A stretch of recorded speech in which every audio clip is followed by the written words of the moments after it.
반갑습니다. 날씨가 더워지고 있는데 건강관리 잘 하시기를 바랍니다. 우리는 지금 성경 핵심 교리 강의 종말론을 공부하고 있습니다. 지난 시간에 종말론을 시작했는데 종말론의 명칭에 대해서 말씀을 드렸지요. 에스카톨로지, 개인과 우주의 마지막에 관한 신학이죠. 마지막에 관한 성경의 가르침입니다. 특별히 여기서 우리가 종말이다, 말일이다, 말세다 이런 단어에 대해서 정리를 좀 잘 하실 필요가 있습니다. 구약에서 종말이다, 말일이다, 말세라고 말할 때는 바로 예수 그리스도가 초림하심으로 말미암아 시작될 신약 시대를 말하고 있다. 대부분이 그렇다는 겁니다. 그 다음에 신약에서 말세 혹은 말일, 종말이라고 말할 때에는 신약 시대 자체를 말하기도 하고 주님께서 재림하심으로 말미암아 마무리될 우주적인 대종말을 의미하기도 한다. 이 부분을 좀 잘 구분하면 좋겠습니다. 그리고 종말론을 크게 두 부분으로 나누면 개인 종말과 일반 종말 혹은 개인 종말과 우주 종말로 나눈다고 말씀을 드렸습니다. 오늘은 성경 핵심 교리 82번째 시간으로 개인 종말, 그중에서 특별히 죽음에 대해서 공부해 보도록 하겠습니다. 사전에서는 죽음을 뭐라고 정의했냐면은 죽음이란 생물의 목숨이 끊어지는 일이다. 생물의 목숨이 끊어지는 것, 그렇게 정의를 내리고 있습니다.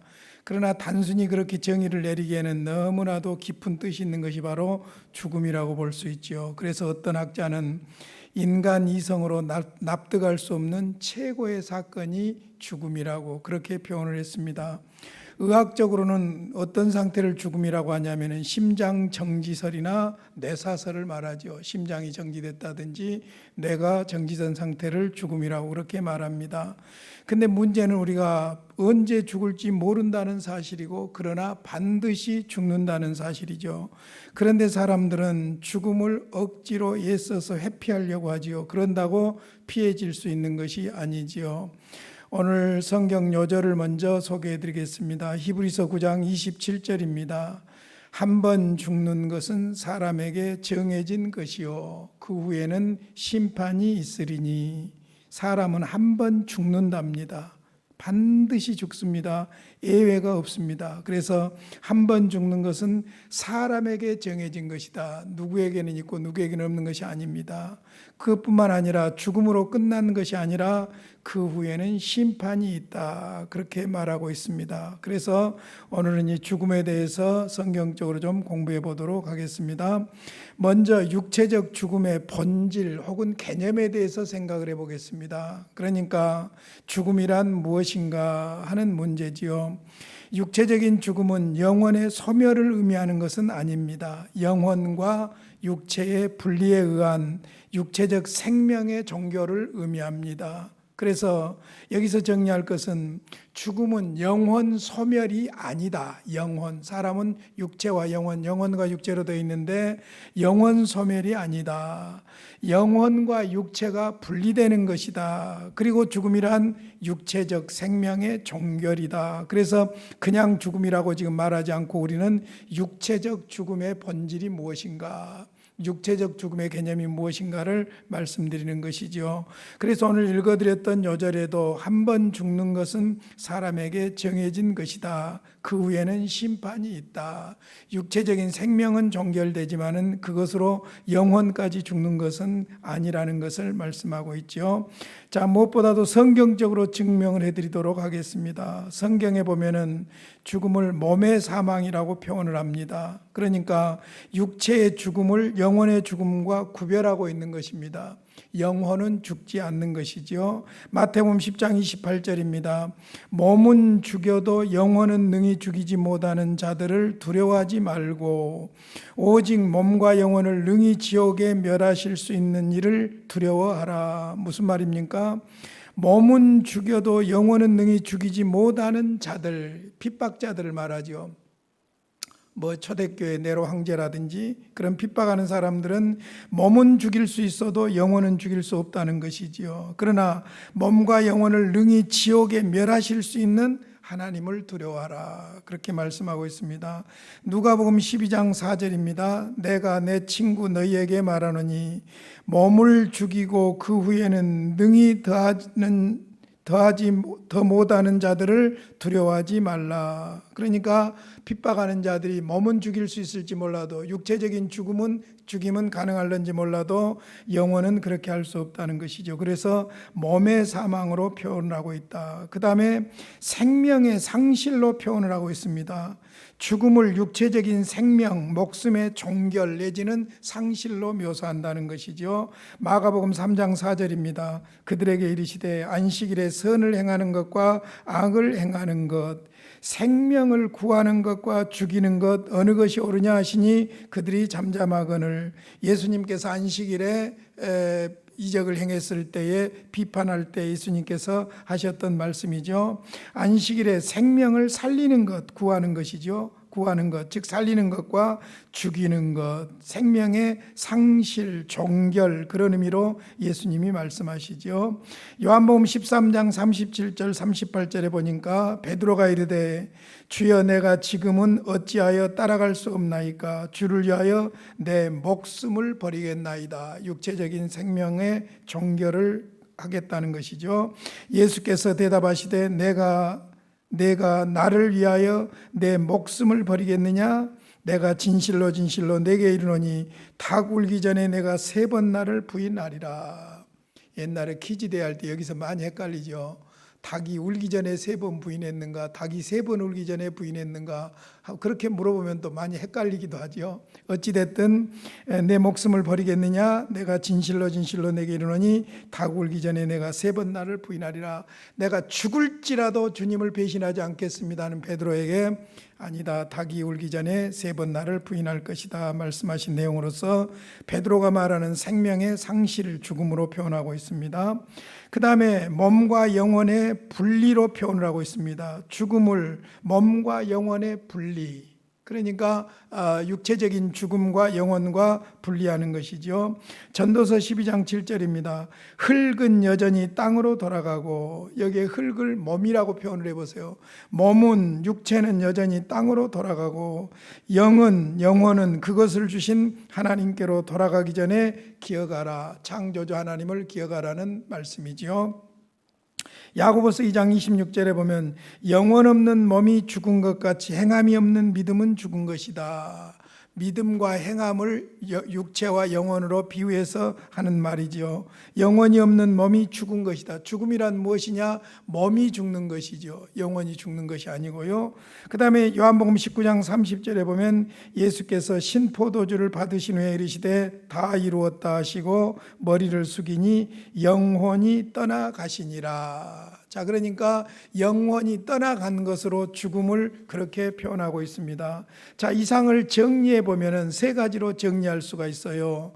죽음이란 3가지가 있습니다. 첫째는 육체적인 죽음이 있는데 방금 우리가 공부한 대로 몸과 영혼의 분리, 영혼과 몸이 분리되는 것이 바로 우리가 말하는 육체적인 죽음이죠.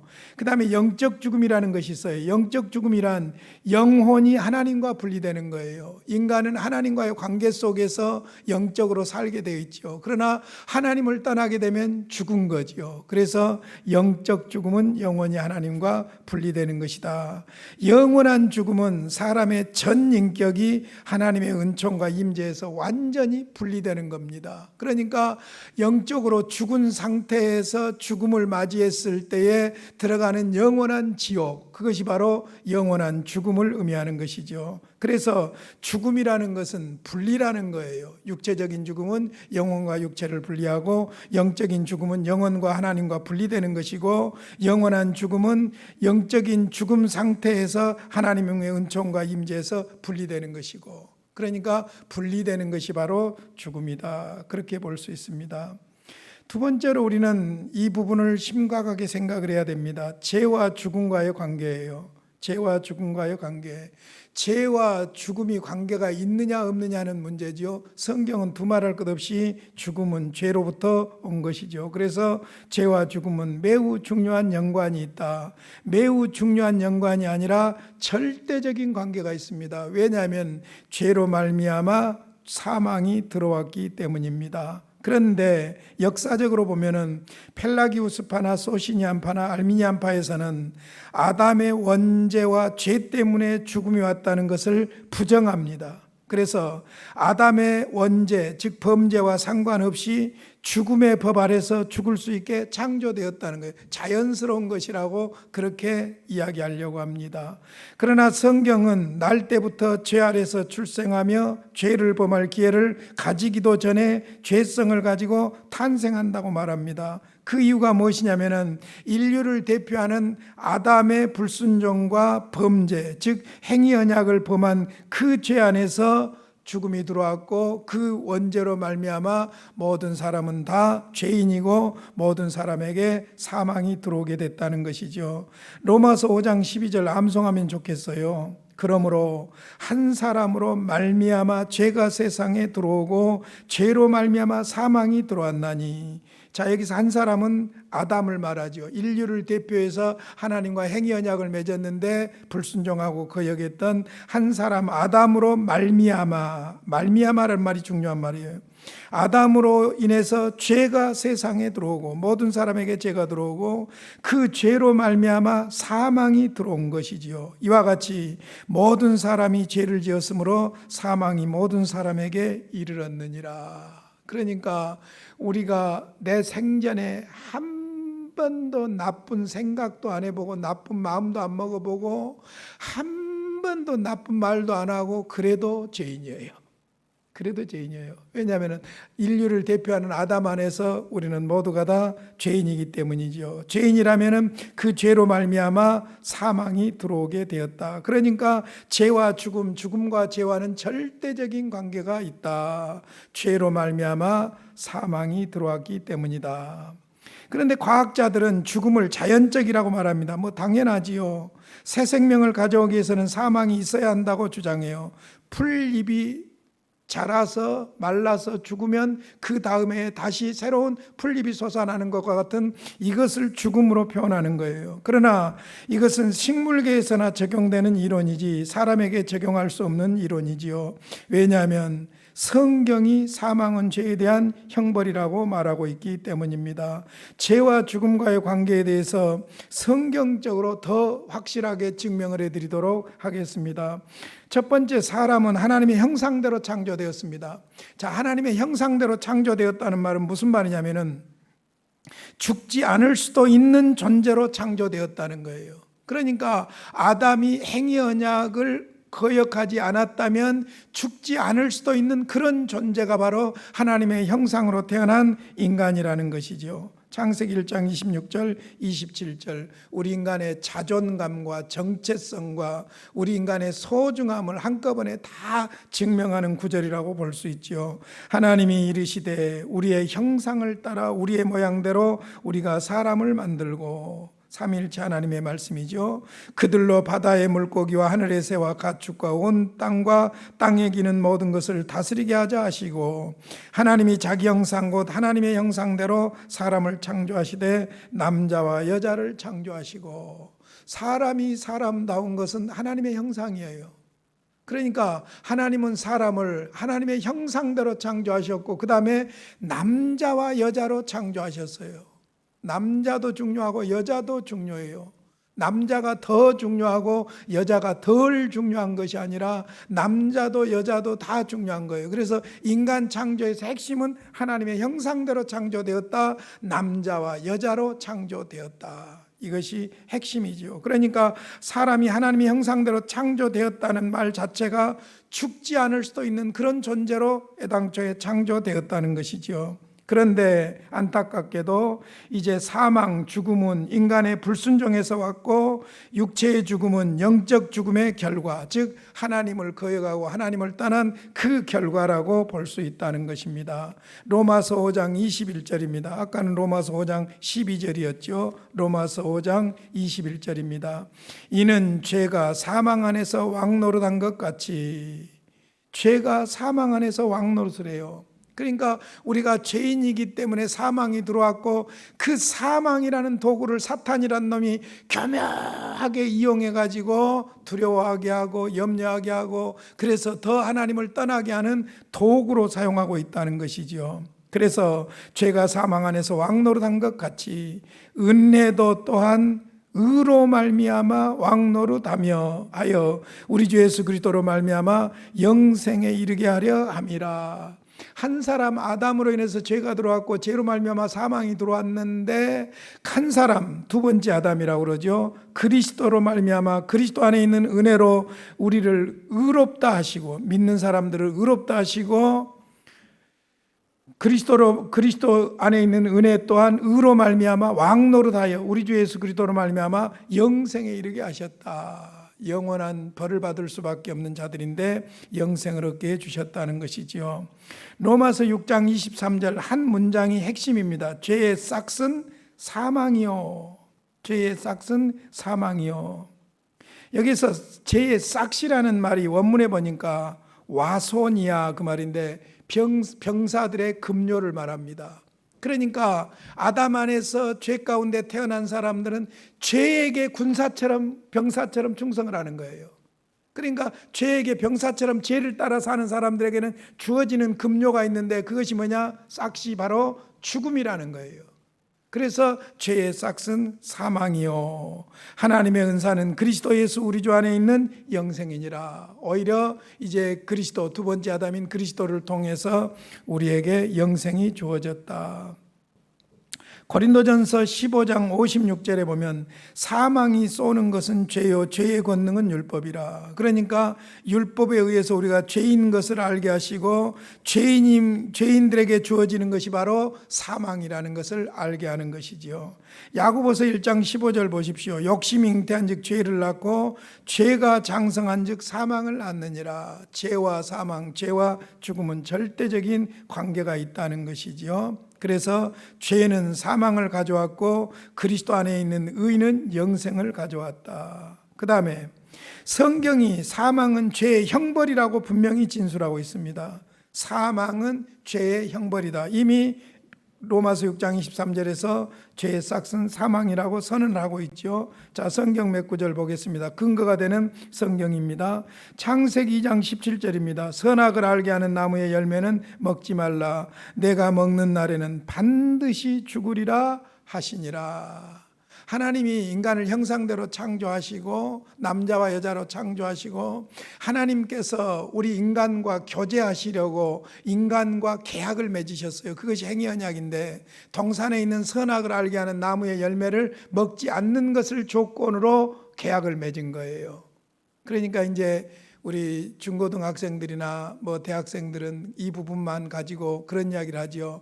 뭐라고 하나님이 선악을 알게 하는 나무는 먹냐 못 먹냐 해가지고 그것을 먹게 뒀으며 못 먹게 만들 일이지 왜 먹도록 놔둬가지고 우리를 이렇게 고생시키는가 모르겠다 그런 소리들 하는데 그게 창조 원리를 잘못 아는 거예요. 여러분, 하나님이 누굽니까? 조물주잖아요. 창조주잖아요. 인간은 누굽니까? 피조물이죠. 하나님과 인간은 격이 달라요. 격이 다르죠. 하나님 창조주이시고 인간은 피조물이에요. 그런데 하나님께서 피조하신 모든 것들 중에서 인간을 특별히 하나님의 형상대로 창조하시고 하나님께서 인간하고 교제하기를 원한 거예요. 기가 막힌 사건이에요. 전에도 인간론에서 말씀을 드렸지만은 우리가 반려동물이라 해가지고 집에서 개를 아들 삼아서 키우잖아요. 딸 삼아서 키우잖아요. 그래도 개하고 계약을 합니까? 개하고 계약이 안 돼요. 같은 피조물이라도 하나님의 형상인 인간하고 개하고는 계약이 안 되는 거예요. 하물며 창조주 하나님께서 인간하고 계약을 맺어주신 거예요. 이것은 무엇을 의미합니까? 하나님께서 인간을 특별한 대우를 하시고 인간하고 교제하기를 원하셨다는 것이죠. 하나님은 이것을 포기하지 않으셔요.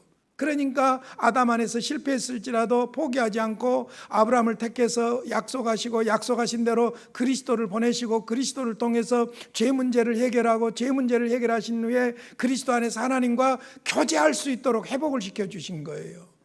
그러니까 놀라운 하나님의 은혜고 사랑이라고 볼 수가 있는 것이지요. 그래서 선악을 알게 하는 나무의 열매는 먹지 말라. 사랑이지요. 은혜지요. 내가 먹는 날에는 반드시 죽으리라 그랬어요. 행위 언약을 어기게 되면 반드시 죽음이 들어오게 돼 있어요.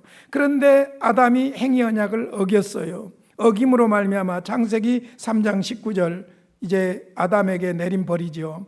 내가 흙으로 돌아갈 때까지 얼굴에 땀을 흘려야 먹을 것을 먹으리니 그것에서 치함을 입었음이라. 흙으로 돌아갈 때까지라는 말은 무슨 말이에요? 죽게 되었다는 것이죠. 죽을 때까지 그 말이죠. 너는 흙이니 흙으로 돌아갈 것이니라. 흙이니 흙으로 돌아가라는 말이 무슨 말이에요? 육체적인 죽음을 의미하는 것이지요. 그러니까 사망은 죄의 형벌이라고 분명히 진술하고 있죠. 로마서 5장을 보겠습니다. 12절과 17절이에요. 그러므로 한 사람으로 말미암아 죄가 세상에 들어오고, 다른 것이 아니라 아담으로 말미암아 죄가 세상에 들어오고 죄로 말미암아 사망이 들어왔나니 이와 같이 모든 사람이 죄를 지었으므로 사망이 모든 사람에게 이르렀느니라. 아까 우리가 보았던 구절이죠. 17절입니다. 한 사람의 범죄로 말미암아 사망이 그 한 사람을 통하여 왕노릇하였은즉, 아담을 통해서 들어오고 그 죄로 말미암아 사망이 우리에게 왕노릇한다는 것이죠. 그러나 더욱 은혜와 의의 선물을 넘치게 받는 자들은 한 분 예수 그리스도를 통하여 생명 안에서 왕노릇하리로다. 그래서 그리스도로 말미암아 우리가 구원받은 은혜까지 대치시켜서 말씀하고 있지요. 그 다음에 사망은 인간 생활에 있어서 자연적인 그 무엇이 아니고 적대적이고 하나님의 진노와 심판과 저주의 표현이 바로 형벌이 사망이에요. 그러니까 사망은 하나님의 죄에 대한 진노요 심판이요 저주다, 그렇게 볼 수 있죠. 성경 몇 구절 보겠습니다. 시편 90편 7절입니다. 우리는 주의 노에 소멸되며 주의 분노심에 놀라나이다. 죄에 대한 하나님의 진노를 말합니다. 로마서 1장 32절, 그들이 이 같은 일을 행하는 자는 사형의 죽음이죠. 해당한다고 하나님께서 정하심을 알고도, 심판을 알고도 자기들만 행할 뿐 아니라 또한 그런 일을 행하는 자들을 옳다 하느니라. 하나님 없이 사는 사람들의 삶의 모습을 말합니다. 로마서 5장 16절입니다. 또 이 선물은 범죄한 한 사람으로 말미암은 것과 같지 아니하니 심판은 한 사람으로 말미암아 정죄에 이르렀으나 은사는 많은 범죄로 말미암아 의롭다 하심에 이름이니라. 심판은 한 사람으로 말미암아 정죄에 이르렀다. 그러니까 아담으로 말미암아 죄가 들어왔고 그 죄는 정죄를 받았다는 것이죠. 로마서 8장 20절로 22절입니다. 피조물이 허무한 데 굴복하는 것은 자기 뜻이 아니요 오직 굴복하게 하시는 이로 말미암음이라. 그 바라는 것은 피조물도 썩어짐의 종노릇한 데서 해방되어 하나님의 자녀들의 영광의 자유에 이르는 것이니라. 피조물이 다 이제까지 함께 탄식하며 함께 고통을 겪고 있는 것을 우리가 아느니라. 인간이 범죄하고 타락함으로 말미암아 자연도 피폐해지고 탄식하게 됐다는 것입니다. 그러니까 자연도 탄식하면서 하나님의 자녀들의 영광의 자유에 이르는 것을 소원하고 있다는 것이죠. 자, 이처럼 사망은 죄의 결과로서 온 것이라는 것을 성경은 분명하게 말하지요. 한 구절 더 보겠습니다. 갈라디아서 3장 13절입니다. 그리스도께서 우리를 위하여 저주를 받은 바 되사. 어떤 저주입니까? 하나님이 내리시는 죄의 저주예요. 죄의 진노, 죄의 심판, 죄의 저주를 예수님이 대신 받으셨다는 것이죠. 율법의 저주에서 우리를 속량하셨으니 기록된 바 나무에 달린 자마자 저주 아래 있는 자라 하였음이라. 그러니까 죄는 자연적인 어떤 것이 아니라, 죽음은 자연적인 어떤 것이 아니라 죄로 말미암은 하나님의 저주와 진노와 정죄와 심판이다. 그렇게 성경은 분명하게 말합니다. 자, 그렇다면 이제 신자들의 죽음에 대해서 생각해 보도록 하겠습니다. 신자들의 죽음입니다. 두 가지로 생각할 수 있어요. 결론부터 말씀드리면 신자의 죽음은 형벌의 죽음이 아니다. 첫 번째예요. 그 다음 두 번째가 신자의 죽음은 성화의 방편이다. 그렇게 두 가지로 정리를 할 수가 있습니다. 성경은 죽음을 형벌, 죄의 값이라고 합니다. 로마서 6장 23절 죄의 삭은 사망이요 그랬죠. 그러나 신자들은 그리스도를 믿음으로 죄 사함 받고 의롭다함을 얻어 죄 책에서 벗어났습니다. 그러면 안 죽어야 되는 것 아니냐? 그럼에도 불구하고 왜 죽음을 맛보아야 하는가? 거기에 대한 답이 두 가지예요. 첫째, 신자들의 죽음은 형벌의 죽음이 아니다. 물어보겠습니다. 왜 형벌의 죽음이 아닙니까? 왜 형벌의 죽음이 아니에요? 그리스도께서 나의 죄값은 대신 형벌을 치러주셨기 때문이지요. 그래서 로마서 8장 1절 2절입니다. 여절이에요. 여절. 이런 구절들은 암송을 해야 돼요. 그러므로 이제 그리스도 예수 안에 있는 자에게는 결코 정죄함이 없나니. 결코 never. 여러분 이거 믿으셔야 돼요. 믿습니까? 그러므로 이제 그리스도 예수 안에 있는 자에게는 결코 정죄함이 없나니. 왜 정죄함이 없냐? 이는 그리스도 예수 안에 있는 생명의 성령의 법이 죄와 사망의 법에서 너를 해방하였습니다. 그리스도 예수 안에 있는 생명의 성령의 법이 죄와 사망의 법, 아담 안에서 우리에게 물려준 죄와 사망의 법에서 너를 해방하였습니다. 그러니까 신자들의 죽음은 형벌의 죽음은 아니다.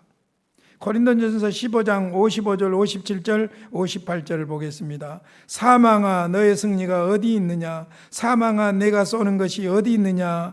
57절 우리 주 예수 그리스도로 말미암아 우리에게 승리를 주신 하나님께 감사한다. 그리스도 안에 있는 자들에게는 사망이 아니라는 거예요. 장차 영원한 부활로 살아날 것이기 때문이죠. 그러므로 내 사랑하는 형제들아 견실하며 흔들리지 말고 항상 주의 일에 더욱 힘쓰는 자들이 되라. 이는 너희의 수고가 주 안에서 헛되지 않은 줄 알미라. 부활장에서 부활신앙을 강조하고 있는 내용이죠. 그러니까 신자들의 죽음은 형벌의 죽음이 아니다. 그렇다면 신자들의 죽음은 어떤 의미가 있느냐? 하나님께서 신자들의 성화를 위해서 선택하신 방편이라는 거예요.